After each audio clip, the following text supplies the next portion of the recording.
পেরুতে চলমান এপেক সম্মেলনে উদ্বেগের ছাপ দেখা গেছে ডোনাল্ড ট্রাম্পকে নিয়ে। সম্মেলনে চীনের প্রেসিডেন্ট শি জিনপিং বলেছেন, অর্থনৈতিক বিশ্বায়নের স্বার্থে একতরফাবাদ ও সুরক্ষাবাদকে প্রত্যাখ্যান করা দরকার। ট্রাম্প মার্কিন প্রেসিডেন্ট হিসেবে দায়িত্ব নেওয়ার পর চীন কোন অবস্থানে থাকার চেষ্টা করবে তারই ইঙ্গিত দিচ্ছে শির এই বক্তব্য।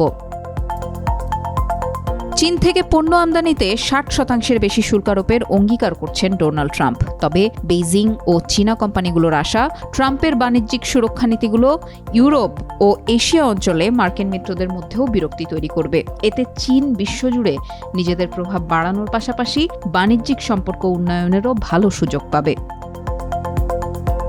চীনের বাণিজ্যমন্ত্রী ওয়াং ওয়েনতাও এপেক সিইও সম্মেলনে শি জিনপিংয়ের একটি লিখিত বক্তব্য পড়ে শোনান। ওই বক্তব্যে শি বলেন, বর্তমানে অর্থনৈতিক বিশ্বায়ন প্রতিকূল পরিস্থিতির মধ্যে আছে, তবে বক্তব্যে নির্দিষ্ট করে কোনো দেশ বা নেতার নাম উল্লেখ করা হয়নি। চীনের প্রেসিডেন্ট উদ্বেগ প্রকাশ করে বলেছেন, অস্থিরতা ও পরিবর্তনের একটি নতুন যুগে প্রবেশ করেছে বিশ্ব। চারদিকে ছড়িয়ে পড়ছে একতরফাবাদ আর সুরক্ষাবাদ। বিশ্ব অর্থনীতিতে ভাঙন আরও তীব্র হচ্ছে। নানান অজুহাতে অর্থনৈতিক সহযোগিতাকে বাধাগ্রস্ত করা এবং পরস্পর নির্ভরশীল বিশ্বকে বিচ্ছিন্ন করার ওপর জোর দেওয়ার বিষয়গুলো ইতিহাসের ধারাকে উল্টে দিচ্ছে। 2016 সালে ট্রাম্প প্রথমবারের মতো যুক্তরাষ্ট্রের প্রেসিডেন্ট নির্বাচিত হন। বিশ্লেষকদের কেউ কেউ বলছেন, তখন সুরক্ষাবাদ নীতিতে বিশ্বাসী ট্রাম্পের শাসনাধীন যুক্তরাষ্ট্রের বিকল্প হিসেবে বিশ্ববাজারে চীন ভালো বিকল্প হয়ে উঠতে পারলেও এখন দেশটি সেই জৌলুস হারিয়েছে।